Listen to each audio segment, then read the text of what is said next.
പുതിയൊരു വീഡിയോയിലേക്ക് സ്വാഗതം. നമുക്കറിയാം, നമ്മുടെ സുഖോയ് 30 MKI എന്ന് പറയുന്ന വിമാനം റഷ്യൻ നിർമ്മിതമാണ്. ഇന്ത്യയിൽ നമ്മളത് നിർമ്മിച്ചുകൊണ്ട് വരികയാണ്. ഈ സുഖോയ് 30 MKIയെ ഇന്ത്യ കൂടുതൽ ഫെസിലിറ്റീസും കൂടുതൽ ടെക്നിക്കൽ അഡ്വാൻറ്റേജസും ചേർത്തിട്ട് അതിനെ ഒരു സൂപ്പർ സുഖോയ് ആക്കാൻ പോകുന്ന ഒരു വാർത്തയാണ് കഴിഞ്ഞ ആഴ്ച വന്നത്. അത് ഏകദേശം 60,000-ഓളം കോടി രൂപയുടെ ഒരു പ്രൊജക്റ്റാണ്. സൂപ്പർ സുഖോയുടെ ഒരു പ്രധാനപ്പെട്ട സവിശേഷത എന്ന് പറയുന്നത് അതിനകത്ത് ഇന്ത്യ ഇൻഡക്റ്റ് ചെയ്യാൻ ഉദ്ദേശിക്കുന്ന വിരൂപാക്ഷ എന്ന് പറയുന്ന റഡാറാണ്, ഐസാർ റഡാറാണ്. ഈ ഐസാർ റഡാർ DRDOയും LRDയും കൂടെ ചേർന്ന് ഡെവലപ്പ് ചെയ്ത ഒരു ഏറ്റവും ആധുനികമായ ഒരു റഡാറാണ് വിരൂപാക്ഷ. നമുക്കറിയാം, ഈ പ്രതിരോധ രംഗത്തും സ്പേസ് രംഗത്തുമൊക്കെ ഒത്തിരി സ്റ്റാർട്ടപ്പുകൾ ഗവൺമെൻറ് പ്രൊമോട്ട് ചെയ്തിട്ടുണ്ട് പ്രൈവറ്റ് മേഖലയിൽ.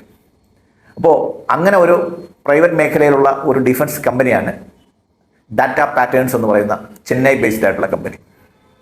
ഈ ഡാറ്റ പാറ്റേൺസ് ഡെവലപ്പ് ചെയ്തെടുത്ത HACK-I 2700 എന്ന് പറയുന്ന റഡാർ ഈ വിരൂപാക്ഷ റഡാറിനെക്കാളും കൂടുതൽ ടെക്നിക്കലി അഡ്വാൻറ്റേജ്ഡ് ആണ് എന്നാണ് കമ്പനി അവകാശപ്പെട്ടിരിക്കുന്നത്.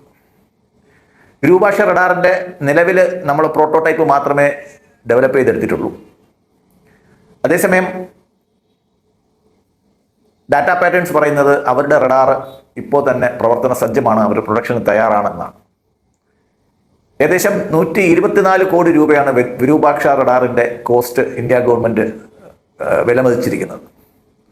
അതിനേക്കാളും കുറഞ്ഞ കോസ്റ്റിൽ കൂടുതൽ അഡ്വാൻറ്റേജുമായിട്ട് ഒരു പ്രൈവറ്റ് റഡാർ വരികയാണെങ്കിൽ, ഒരു പ്രൈവറ്റ് റഡാർ മാർക്കറ്റിൽ വരികയാണെങ്കിൽ തീർച്ചയായിട്ടും ഗവൺമെൻറ് അത് പരിഗണിക്കാനുള്ളൊരു സാധ്യതയുണ്ട്.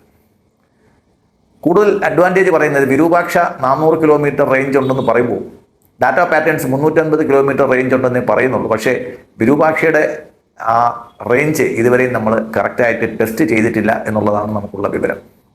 എന്തായാലും സൂപ്പർ സുഖോയിൽ വിരൂപാക്ഷ ആണെങ്കിൽ വിരൂപാക്ഷ, അതിനേക്കാളും മെച്ചപ്പെട്ടതാണെങ്കിൽ ഡാറ്റ പാറ്റേൺസ്. അവിടെ നമ്മൾ ഗവൺമെൻറ്റിൻ്റെതാണോ പ്രൈവറ്റ് ആണോ എന്നുള്ള ഒരു കാര്യമായിരിക്കില്ല ഇന്ത്യ ഗവൺമെൻറ് പരിഗണിക്കുന്നത്.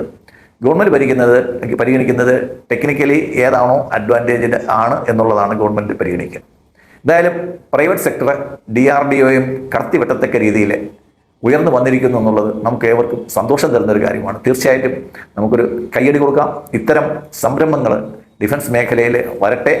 ഇത് DRDOയ്ക്ക് ഒരു വെല്ലുവിളിയല്ല, അവർക്ക് ഒരു വലിയ സഹായമായിരിക്കും എന്ന് വേണം നമ്മൾ ഇതിനെ പോസിറ്റീവായിട്ട് ചിന്തിക്കാം. നന്ദി, നമസ്കാരം.